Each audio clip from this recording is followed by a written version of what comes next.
네, 안녕하세요. 뉴튼입니다. 오늘 해야 될 얘기는 문이과 통합세대. 과연 얼마나 제대로 알고 있는지 좀 이야기를 해보려고 합니다. 전 개인적으로 문이과 통합이라는 말을 듣고 그 당시에 그 입시에 대해서 굉장히 좀 우려를 많이 했었어요. 사실상은 이거를 그렇게 급진적으로 합친다는 게 굉장히 문제 있다고 봤었습니다. 어쨌든 뭐 그걸 비판하려는 게 아니라 아직 고등학교를 가지 않은 뭐 학부모님들이나 아이들 입장에서는 어떻게 대처를 해야 되고 고등학교를 갔는데 문과, 이과 선택까지 다 했는데 나는 어떻게 해야 되나요? 이런 질문에 대한 현재 상황에 대한 파악과 제 제안을 한번 드리려고 합니다. 우선은 2021년도 3월에 이제 모의고사를 봤어요. 그 모의고사를 봤는데 모의고사에서 굉장히 충격적인 상황을 맞닥뜨리게 되는 거죠. 그러니까 이과를 진학한 애들 같은 경우는 모의고사 등급이 보존되거나 아니면 좀 더 올라가서 나온 상황이 되고 문과 애들 같은 경우는 평균적으로 더 낮아졌습니다. 보통 한 등급 정도가 낮게 나오는 경향을 보이고 있죠. 솔직히 이건 예견돼 있었던 거예요. 왜냐하면 이전까지만 해도 가형, 나형이 나뉘어서 과목도 다르고 난이도도 달랐어요. 그래서 가형, 이과형 수학을 보던 애들이 나형, 문과형 수학을 보게 되면 난이도가 더 낮기 때문에 그리고 상대적으로 모여있는 아이들이 수학을 보통 못하는 경우가 많아요. 실제로 같은 과목 기준으로 보면 20점 정도 차이가 납니다. 평균으로 따졌을 때요. 이거에 대해서도 또 뭐 통계 이씨 얘기해라 그러는데 있습니다. 2021년 이번 3월 모의고사 평균을 보면 전체 공통 수학 과목에 대해서 평균 20점이 차이가 나오는 게 나옵니다. 근데 이게 2020년도 수능에서는 문과 이과가 딱 나눠져서 수능을 봤기 때문에 그들만의 리그였어요. 그들만의 리그였고, 그리고 이렇게 이동한다고 해도 이제 선택폭 자체를 서울 안에서 20개 상위 대학은 뭐 선택을 못하는 경우가 이과 애들이 많았기 때문에 중위권 애들로 이렇게 한정 짓거나 하위권 애들로 한정 짓는 경우가 있습니다. 이렇게 4, 5등급 아이들이 이동하게 되면 심한 경우는 2등급까지 이렇게 올라가는 경우도 존재를 했기 때문에 아이들 입장에서는 뭔가 모르는 그 유혹을 견디지 못하고 넘어가는 경우가 있었죠. 대신에 선택의 폭이 많이 줄어드는 건 그건 본인이 뭐 자초한 일이니까 본인이 책임졌겠죠. 문제는 올해요. 2021년도 지금 수학 과목이 공통 과목에 옵션을 선택하게끔 돼 있어요. 수학만 따지고 보면 이제 확통, 그 다음에 기하, 그 다음에 미적이 나뉘죠. 솔직히 문과 쪽으로 진학을 하고 있는 친구들 같은 경우는 세 개 중에 하나만 선택하면 되는데 전체적으로 봤을 때는 확통을 선택을 합니다. 이과는 서울 주요 20개 대학 기준으로 했을 때 3개 중에 1개가 아니라 2개 중에 1개예요. 왜냐하면 기하하고 미적 둘 중에 하나는 하지 않으면 입시 자체가 못하게 되는 경우도 존재를 합니다. 지금 현재 이제 수학을 선택을 하는데 공통으로 수학을 하고 기하, 미적, 확통 중에 3과목 중에 하나를 옵션으로 8문제를 선택을 해서 문제를 풀게끔 돼 있거든요. 근데 이게 조정 점수라는 게 있어요. 이 조정 점수라는 게 뭐냐면 목적은 이거예요. 쉬운데 들어가려고 했지 너 말고 어려운 데 들어가는 애들한테 점수 더 줄 거야 라는 개념입니다. 계산식은 굉장히 복잡한데 그냥 단순하게 말하면 이거예요. 수학은 공통으로 보는 과목이 딱 정해져 있잖아요. 확통을 선택한 애들이 있고 그 다음에 미적을 선택한 애들이 있을 거예요. 물론 이과 애들 거의 대부분은 미적을 선택한다고 해요. 자, 그러면 이 상황에서 확통을 선택한 애들의 평균을 내는 거죠. 그리고 미적을 선택한 애들의 평균 점수를 계산을 해보는 거죠. 근데 이쪽이 점수가 높아. 그럼 미적의 원 점수에 추가로 더 가산점을 주는 형태라고 보시면 됩니다. 그러니까 한두 개 차이까지는 커버가 될 수도 있다라는 거죠. 그리고 주요 20개 대학에서는 미적이나 기하 둘 중에 하나를 수능에서 응시하지 않은 친구들은 이공계에선 받아주지 않습니다. 문과에서는 어느 걸 봐도 상관이 없고요. 그리고 이렇게 되다 보니까 이 점수를 갖고 또 웃긴 건 그들만의 리그를 하는 게 아니라 한 풀에다 집어넣어요. 자, 집어넣었죠. 집어넣고 줄 세웁니다. 그러다 보니까 이공계 애들의 원래 그러니까 이전에 가형, 나형의 수능에서는 이공계 애들의 평균 분포가 수학이 훅 이렇게 떨어져요. 잘하는 애들이 좀 쌓여 있고 그 다음 평균적인 애들이 이렇게 나오거든요. 근데 문과 애들의 어떤 분포표를 보면 거의 고르게 잘하고 못하는 애들이 분포되어 있습니다. 그리고 아까 얘기했잖아요. 평균 점수가 최소 20점 정도 낮았다고. 그러다 보니까 얘네들의 평균치가 뒤쪽에 물려버리는 거죠. 그래서 이렇게 해서 상대적으로 평가를 해서 등급을 매겨버리게 되면 이과 애들은 기본적으로 자기가 고2 때 봤던 모의고사 점수가 유지가 되는 경우가 많고 유지가 되는 경우가 많고 문과 애들 같은 경우는 한 등급이 떨어져서 나오게 됩니다. 왜냐하면 표준 점수라는 개념이 있어요. 그래서 표준 점수까지 적용을 하면 굉장히 복잡한 식인데 간단하게 설명하면 전체 평균에서 많이 벗어난 애는 그러니까 위쪽으로 벗어난 애는 아래쪽에 벗어난 애에 이렇게 점수를 뺏어다 갖다 얹어주는 형태라고 보시면 돼요. 그럼 평균 근처에서 위아래로는 얼마 차이가 안 나는 애들 같은 경우는 점수를 뺏기거나 받는 정도의 그 차이가 미약하지만 평균에서 많이 멀어진 애들 같은 경우는 점수가 더 올라가게 되죠. 근데 아까 말했던 대로 상위에 있는 이과 애들 그리고 중위에 있었던 이과 애들 같은 경우는 평균에서 그래도 꽤 멀어져 있기 때문에 거기다 표준 점수 변환까지 일어나게 되면 점수가 더 높아지게 됩니다. 그러니까 결과적으로는 등급이 유지된다고 표현한 이유가 재수생도 들어오고 막 그러면 유지가 돼요. 유지가 되고 그러니까 떨어져야 되는 게 정상인데 유지가 되고 어떻게 보면 평등한 건데 거기다가 부스터까지 줬어. 너 쉬운 과목 들어가서 너 조정해 줄 거야. 이게 뭐죠? 이전에 왜 쉬운 과목을 막 그게 필요가 있든 없든 쉬운 과목 막 들어가는 그 행태가 미래에 굉장히 안 좋은 취업 라인을 잡아줘요. 그러니까 이걸 방지하기 위해서 이런 조정 점수 개념, 표준 점수 개념이 적용이 된 거거든요. 그래서 이렇게 적용이 되다 보니까 이제 이과를 선택한 아이들이 훨씬 더 유리하죠. 근데 여기서 잊으면 안 되는 게 그럼 이과 애들이 무조건 잘해 그런 게 아니라 이과를 선택하고 문과를 선택하는 이유들을 좀 자세히 보면 알 수 있다는 거죠. 이런 사태가 터지기 이전에 문이과가 통합됐다는 걸 알고 있었지만 이 정도까지쯤 몰랐을 이전에 여러분이 이미 문과 이과를 선택을 했었다는 거예요. 2020년도에. 문과 이과를 선택할 때 물어보면 이거는 진짜 현장에서 물어볼 때마다 좀 어떻게 답변을 할 수가 없었어요. 이걸 비난하자는 게 아니라 대부분 너 왜 문과가? 라고 물어보면 저 수학이 자신이 없었어요. 아니면 뭐 수학, 과학 둘 다 자신이 없었어요. 이렇게 얘기를 하고 가요. 근데 그 아이가 뭐 국어, 영어 그 다음에 사회를 좋아하느냐라고 보면 중하위권 아이들 같은 경우는 꼭 그렇지도 않아요. 사회가 좀 더 난 것 같아요. 이 정도의 어떤 느낌이었지. 그래서 이제는 무슨 문제가 발생하느냐.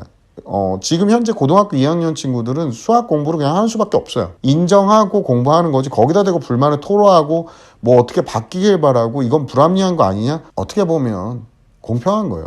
이게.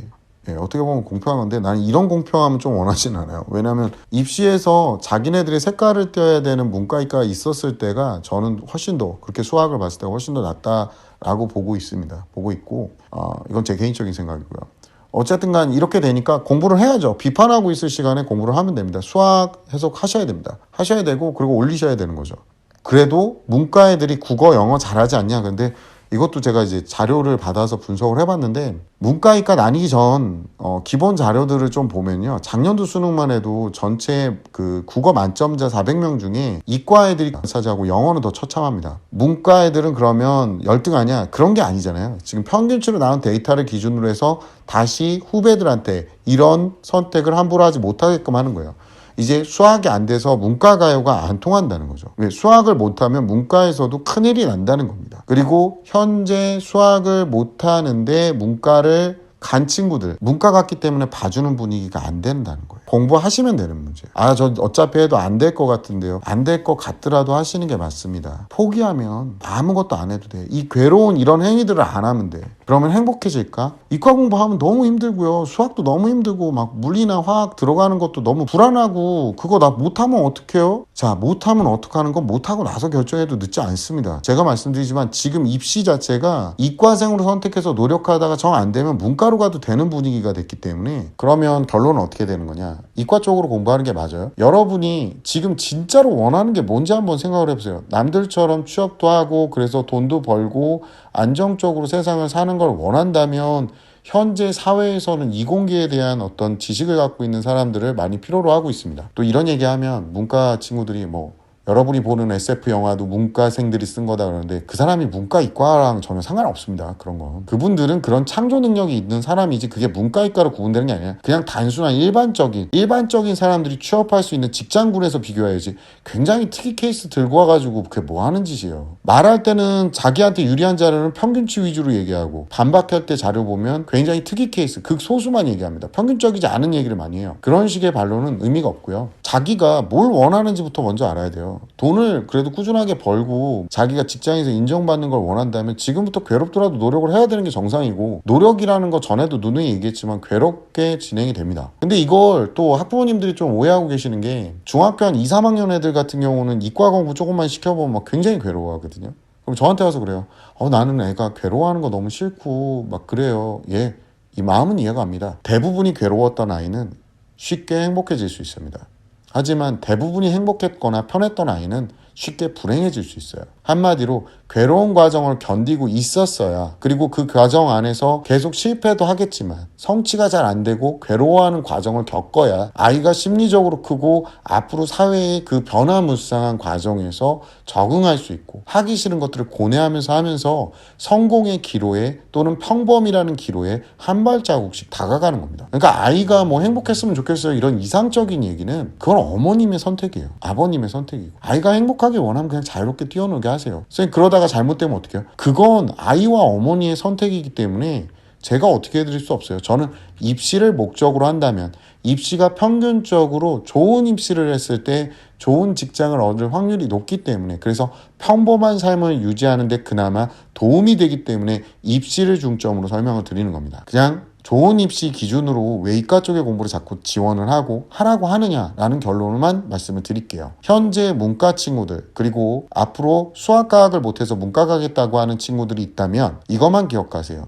수학 공부는 꾸준하게 하셔야 됩니다. 현재 문과에 가 있고 중하위권이라고 해도 수학 공부는 하셔야 되는 거예요. 수학을 못한다면 문과에서도 많이 환영받지 못합니다. 그리고 아직 고등학교에 들어오지 못한 친구들이라면 수학 공부를 꾸준하게 시켜주시고 그 다음에 과학 공부도 꾸준하게 시켜주시기를 추천드립니다. 단순하게 얘기하면 이과 쪽으로 준비하던 아이들은 정 안 되면 문과로 가면 됩니다. 근데 문과 쪽으로 꾸준하게 준비했던 아이가 갑자기 이과로 가는 케이스는 굉장히 드물기 때문에 추천드리지 않습니다. 그렇기 때문에 학습적인 측면에서는 이과 쪽 공부를 하는 걸 추천을 드립니다. 실제로 이게 입시에서 어떻게 적용되는지 설명을 해주면요. 상위 이과 쪽 20개 대학에서는 수학을 기하, 미적 둘 중에 하나를 선택으로 하지 않을 경우 입시 자체가 불가능한 경우가 있고요. 과탐 2과목을 선택해서 지원하지 않을 경우도 이공계 쪽으로 입시가 불가능합니다. 하지만 상위 20개 문과대학에서는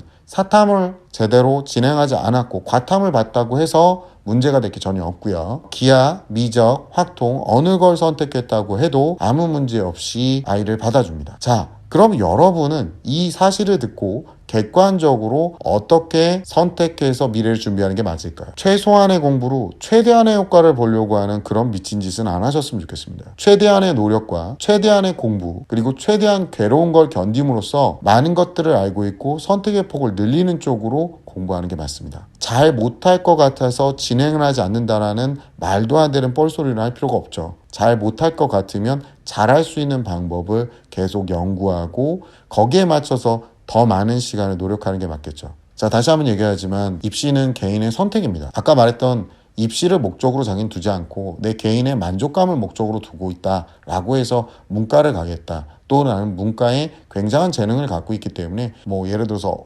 어학이나 사회탐구에 관련된 직종에 대한 관심이 많은 친구들이라면 그 친구들을 막을 생각은 전혀 없습니다. 하지만 단순하게 저는 수학과학이 자신이 없어서 문과 갑니다 라고 얘기한다는 건 문과 가도 괴로운 건 똑같을 거고 못하는 게 티가 나는 것도 똑같을 겁니다. 자, 이 친구들한테 부탁드리는 건 뭐냐면요. 공부하시라는 겁니다. 공부는 하기 싫고 좋은 대학교는 가고 싶다. 일은 하기 싫은데 성공을 하고 싶네. 와 차이가 없어요. 이거 너무 싫어서 저 안 해요. 네, 그러면 안 하셔도 됩니다. 하지만 그 안 한 책임은 안타깝게도 여러분이 30대, 40대가 됐을 때 책임지셔야 되는데 그건 심리적으로 또는 사회적으로 책임지게 됩니다.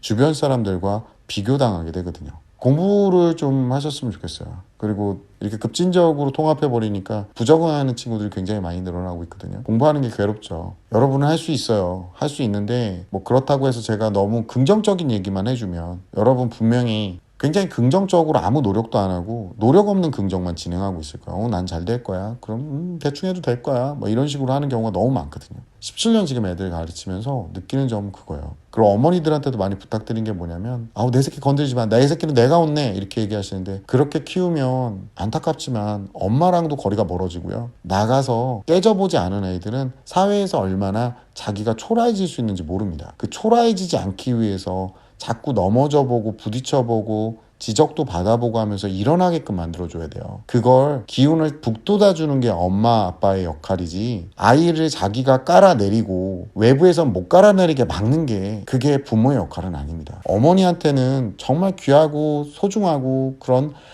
애달픈 자식이고 너무나 눈에 넣어도 안 아픈 자식이겠지만 나가면 그냥 그런 그 자식이에요. 걔는 길 가면서 보는 일반적인 사람이라고요. 상대적으로 결국에는 상대평가 받는 친구들이라고. 그런 아이들이 스스로 자기 힘으로 넘어져도 일어나고 그렇게 쉬운 쪽으로 자꾸 기어 들어가는 그런 말도 안 되는 행동을 못 하게끔 막아주셔야지. 어려운 걸 하려고 더욱더 노력하는 그런 멋진 모습으로 실패해도 또 일어나고 실패할 게 두려워도 진행하는 모습을 알려주셔야 됩니다. 그래서 제가 부탁드리는 건 이거예요. 제가 부탁이라고 얘기하죠. 수학과학 못한다고 문과 가는 게 아니라 문과의 뜻이 있어서 문과로 가셔야 되고 수학과학을 못하면 수학과학 공부 열심히 하시면 됩니다. 자, 여러분 이제 입시 이번에 진행하다 보니까 뭔가 잘못 선택한 것 같고 굉장히 막 큰 후회가 들죠. 하지만 후회하면서도 계속 진행하셔야 돼요. 여러분 어떻게든 결과를 볼 수 있어야 됩니다. 포기하지 말고 실패를 하세요.